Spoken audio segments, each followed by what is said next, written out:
అందరికీ నమస్కారం. ఈరోజు నవరాత్రుల్లో రెండవ రోజు పూజించే మాతా బ్రహ్మచారిణి గురించి తెలుసుకుందాం. పురాణాల ప్రకారం పార్వతీదేవి శివుని వివాహం చేసుకోవాలని కోరుకుంది.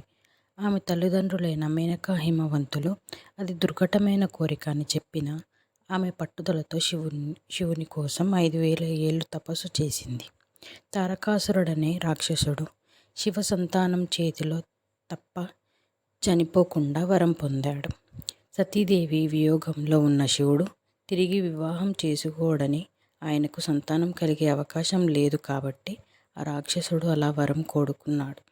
కానీ భవాని పార్వతీదేవిగా జన్మెత్తి శివుని కోసం తపస్సు చేస్తుందని ముందే తెలిసిన దేవతలు పార్వతీదేవిపై శివుడికి ప్రేమ కలిగేలా చెయ్యమని మన్మధుణ్ణి కోరుతారు. శివునిపై పూలబాణం వేసిన మన్మధుణ్ణి దగ్నం చేస్తాడు శివుడు. నిరాశ చెందని పార్వతి శివునిలాగానే ఉండేందుకు బ్రహ్మచారిణి అయి తపస్సు చేస్తూ ఉంటుంది. అలా బ్రహ్మచారిణి అవతారంలో ఘోర తపస్సు చేస్తుంది అమ్మవారు. ఈ విధంగా సన్యాసిని అయి తిరుగుతూ తనకు సేవ చేస్తున్న పార్వతి పట్ల అనురాగం పెంచుకుంటాడు శివుడు.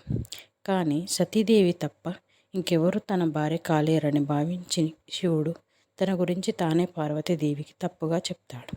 తాను దొంగ సన్యాసిని అంటూ స్వనింద చేసుకుంటాడు. కానీ పార్వతీదేవి ఆ మాటలను నమ్మకుండా తన తపస్సు తీవ్రతరం చేస్తుంది. చివరికి శివుని పట్టుదలపై పార్వతీ ప్రేమే గెలవడంతో ఆమెను వివాహం చేసుకోవడానికి అంగీకరిస్తాడు.